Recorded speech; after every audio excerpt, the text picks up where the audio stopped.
Okay gentleman, आज हम लोग इंग्लिश के एक बहुत इंपॉर्टेंट चैप्टर के बारे में जानेंगे, करेक्ट, जिसका नाम है बी। क्या नाम है इस चैप्टर का? बी। बहुत छोटा सा नाम है। आज हम इसके बारे में बहुत सारी चीजें जानेंगे और समझेंगे, करेक्ट। Yes sir. बहुत छोटा सा वर्ड है, बोलते से ही खत्म हो जाता है, बी। लेकिन इसके मतलब बहुत सारे होते हैं। चैप्टर बहुत बड़ा होता है और बहुत ही सरल है और इतना यूजफुल है कि ये इंग्लिश के हर चैप्टर में बहुत सारी जगह पे काम आता है, बहुत सारे तरीकों से यूज में आता है। आज हम इसके बारे में सारी जानकारी इकट्ठी कर लेंगे, करेक्ट। Yes, अच्छा, सबसे पहले तो ये देखते बी का मतलब क्या होता है। बहुत छोटा सा वर्ड है लेकिन इसके तीन मतलब होते हैं। बी का मतलब होता है होना, बनना और रहना। इसके तीन मतलब होते हैं, होना, बनना, रहना, करेक्ट। अच्छा, आपको पता है जो बी है ना, ये एक वर्ब है। क्या है? वर्ब। अब यदि ये वर्ब है तो वर्ब के तो तीन फॉर्म होते हैं, first form, second form, third form. तो फिर ऑब्वियसली बी के भी तीन फॉर्म होते होंगे अगर ये वर्ब है तो बी के तीनों फॉर्म क्या होते हैं? बी, सेकंड फॉर्म वाज और थर्ड फॉर्म होता है been. Be was been, first form, second form, third form.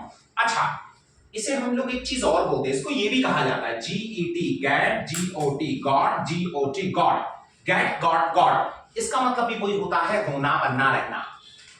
आप लोगों ने गेट का मतलब हमेशा पढ़ा होगा, पाना, बट गेट का मतलब होता है होना। ये भी होता है इसका साथ में मतलब, जैसे आपने सुना होगा तैयार होना। तैयार होना की बात क्या होती है? Get ready.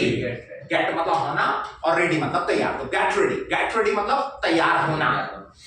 और कई बार आप लोगों ने सुना भी होगा कि लोग बोलते हैं I am getting late. I am getting late मतलब मैं लेट हो रहा हूं, करेक्ट।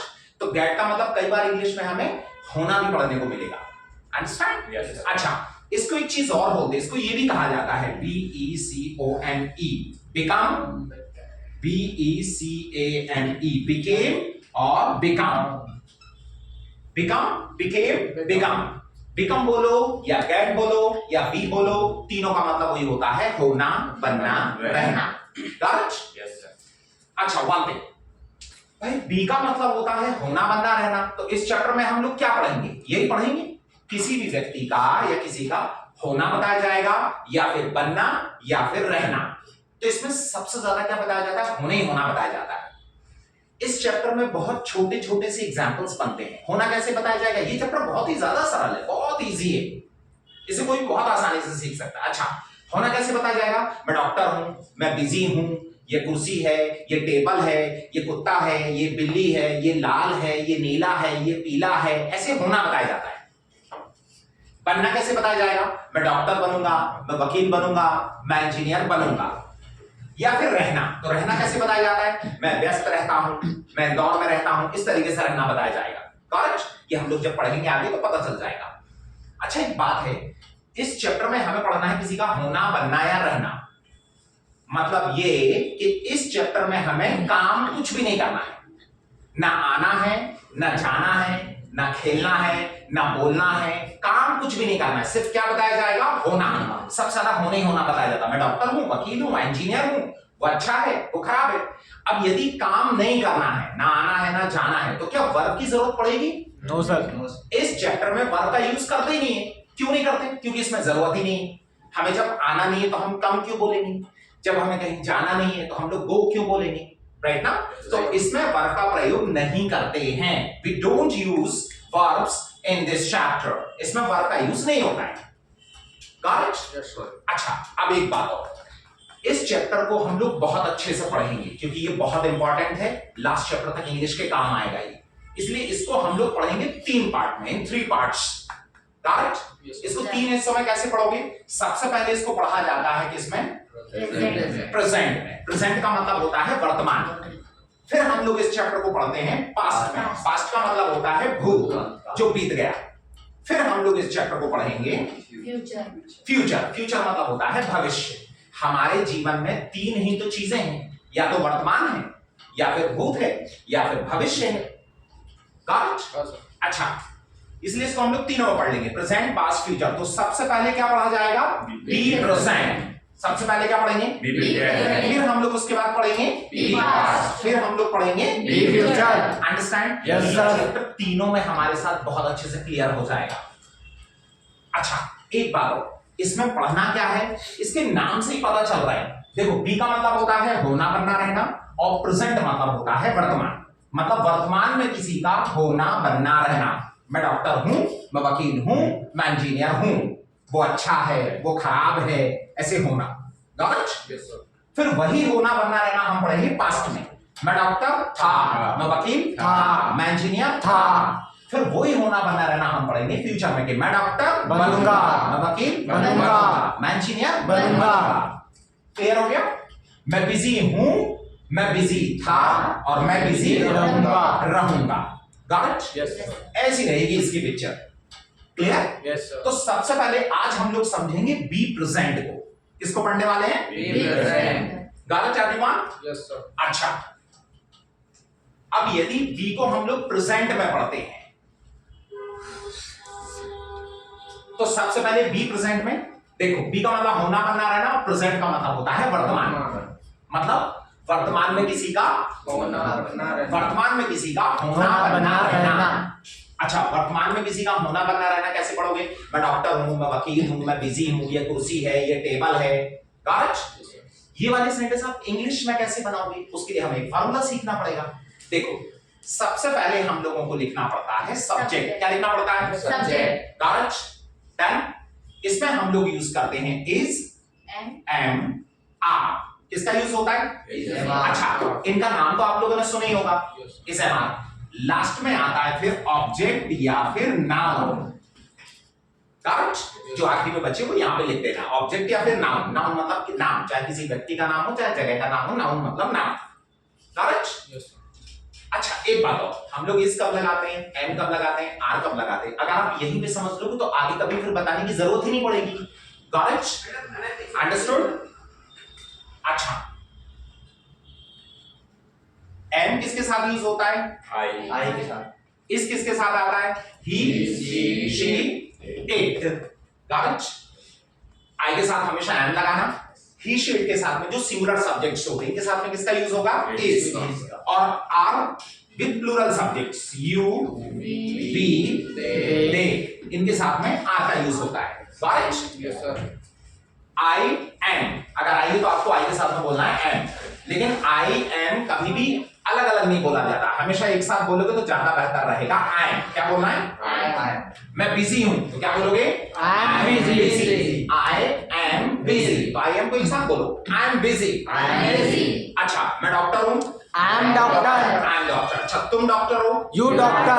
यू बी दे के साथ में आर लगाना है तो बोलो you are. You are. You are a doctor. You are a doctor. तुम बिजी हो, You are busy. Got it? अच्छा, अब अगर he she होता है, कुछ भी होता है, he हो या she हो, तो उसके साथ में क्या यूज करना है? is. वो बिजी है, he is busy. अच्छा, यदि लड़की है तो क्या बोलोगे? She is busy. Got it? Yes, sir. तो ये हो गया किसी का होना बनना रहना। Got it? Yes, sir. Second formula बनता है नेगेटिव। अब यदि नहीं होना बनना रहना बताना है तो कैसे बताओगे? मैं बिजी नहीं हूं, मैं डॉक्टर नहीं हूं, वो अच्छा नहीं है, वो खराब नहीं है। Got it? अच्छा, नहीं के लिए हम लोग कौन सा वर्ड यूज करते हैं? नॉट। और नॉट हमेशा लगाया जाता है थर्ड प्लेस पे। कहां लगाते हैं? Third place. Not is always put at third place, तीसरे स्थान पे नॉट लगाए। तो कुछ भी नहीं करना है, फॉर्मूला यही रहेगा, इसी में हमें तीसरे स्थान पे नॉट लगा देना। मतलब पहले सब्जेक्ट, फिर इज एम आर, और यहां थर्ड प्लेस पे नॉट आ जाएगा। So easy. पहले क्या जाएगा? First we have to use subject, अच्छा, then we have to use is And are, are, और थर्ड प्लेस पे क्या आ गया? Not. और लास्ट में क्या बचा? फिर Object या फिर नाउन, मैं बिजी नहीं हूं, आई एम नॉट बिजी। अच्छा, तुम बिजी नहीं हो, You are not busy. Got it? You are not busy. अच्छा, वो बिजी नहीं है, he is not busy. अब यदि कोई लड़की है तो क्या बोलोगे? She is not busy. Got it? Yes, sir. अच्छा, अब नेक्स्ट फॉर्मूला बनता है तीसरा इंट्रोगेटिव, जिसमें हम लोग क्वेश्चन पूछेंगे, क्या तुम बिजी हो, क्या तुम डॉक्टर हो, क्या तुम राहुल हो, ऐसे पूछेंगे ना। Yes, sir. तो क्वेश्चन करने के लिए बहुत सिंपल छोटा सा काम है। ये जो इस एमआर है इसको उठा के आगे कर देना और सब्जेक्ट को उठा के पीछे कर देना, बस we have to change the sequence, केवल क्रम बदलना है। इस एमआर को उठा के आगे कर दो, ये सब्जेक्ट को उठा के पीछे कर दो। क्लियर? Yes, sir. अच्छा, बताओ पहले क्या जाएगा? तो इज एम आर, और उसके बाद सब्जेक्ट फिर क्या बचता है लास्ट में? ऑब्जेक्ट या फिर Noun. Noun, then Question question. mark. Got it? Yes, sir.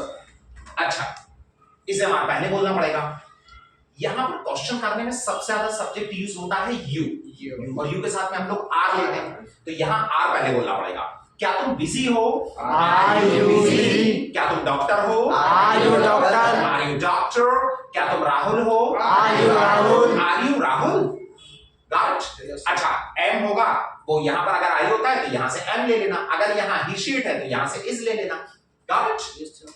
अब लास्ट फॉर्मूला बनता है जिसमें पूछना भी है और नहीं भी आएगा, इंट्रोगेटिव प्लस नेगेटिव जिसको हम लोग बोलते हैं। Got it? Yes, sir. पूछना भी है और नहीं भी आएगा, मतलब पूछने वाला भी अलग बनाया था और नहीं वाला अलग बनाया था, अब दोनों को एक साथ, मतलब इस्तेमाल पहले रहेगा, सिर्फ तीसरे स्थान पे, थर्ड प्लेस में यहां पे नॉट आ जाएगा। क्या तुम बिजी नहीं हो? क्या तुम राहुल नहीं हो? इसमें क्या भी आ रहा है और नहीं भी आ रहा है। Got it? Yes, sir. इस्तेमाल पहले रहेगा, यहां थर्ड प्लेस पे नॉट लगा दिया जाएगा। क्या तुम राहुल नहीं हो? Are you not Rahul? क्या तुम डॉक्टर नहीं हो? Are you not doctor? Doctor. क्या तुम बिजी नहीं हो? Are you not busy? Are you not busy? Got it? Yes, sir. ये चार फॉर्मूले, affirmative, negative, interrogative, then interrogative plus negative. Got it? अच्छा, वन थिंग, इस चैप्टर में कुछ खास बातें ऐसी होती हैं जो हमारे बहुत काम की हैं, जो हमें हमेशा याद रखनी है, जो आपको लास्ट चैप्टर तक काम आएंगी। सबसे पहले तो ये याद रखना हमेशा, बी का मतलब क्या होता है? होना बनना रहना। होना बनना रहना। अच्छा, ये बताइए बी की तीनों फॉर्म क्या होती हैं? Be was been. Be was Been. अच्छा, ये बताओ बी चैप्टर में किस चीज का यूज नहीं होता है? वर्ब का। वर्ब का यूज नहीं होता है। करेक्ट? Yes, sir. अच्छा, अब इन सारी बातों से भी ज्यादा जरूरी बात इस चैप्टर में एक और ये है कि देखो हम लोगों ने जो चार फॉर्मूलेज लिखे हुए हैं, इसमें कहीं भी बी नहीं आया है, No, sir. जबकि बी का मतलब होता है होना बनना रहना। अब जब बी नहीं आएगा तो फिर होना बनना रहना कैसे आएगा? तो देखो, बी तो एक तो वर्ब है No, sir. और इसमें वर्ब का यूज करना नहीं है, हो सकता है शायद इसलिए नहीं आया हो, लेकिन बी को आना तो पड़ेगा ना।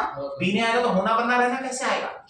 अच्छा, वन देखो, आप लोगों ने शंकर भगवान को देखा है? Yes, sir. शंकर जी को देखा है? मूवीज में, सीरियल्स में देखा होगा हाँ, ना। sir. जब शंकर भगवान जब धरती पर अवतार लेते थे तो कैसे आते थे? रूप चेंज। वेश बदल के, कभी साधु के रूप में, कभी भिखारी के रूप में, कभी किसी रूप में आ जाते थे, अलग अलग रूप में अवतार लेते थे। हाँ? Yes, sir. तो जो बी है ना, ये हमारे शंकर भगवान हैं। कौन है ये? शंकर भगवान। अब ये खुद तो आ नहीं सकते स्वयं, तो इनका रूप बदल के अवतार ले रहे दूसरे रूप में। किस रूप में आ गए यहाँ पर? इज़ेमार। मतलब बी को यदि कभी भी प्रेजेंट में लिखना होगा तो वहां बी नहीं लिखा जाता है। क्या लिखा जाता है वहां पर? इज़ेमार। इज़ेमार लिखा जाता है। बी को जब भी आप प्रेजेंट में लिखोगे तो क्या लिखना है वहां पर? इज़ेमार। इज़ेमार। करेक्ट? Yes, sir. एक बार और हम इनके एक एक एग्जांपल देख लेते हैं। मैं बिजी हूं, आई एम बिजी। मैं बिजी नहीं हूं, I am not busy. अच्छा, क्या तुम बिजी हो? Are you busy? Are you busy? क्या तुम बिजी नहीं हो? Are you not busy? Are you Not busy. Busy? Got it, everyone? Yes, sir. अब हम लोग इसके बहुत सारे एग्जांपल्स भी बना सकते हैं। Now we can make so many examples. Yes, sir. Got it? Yes. Thank you.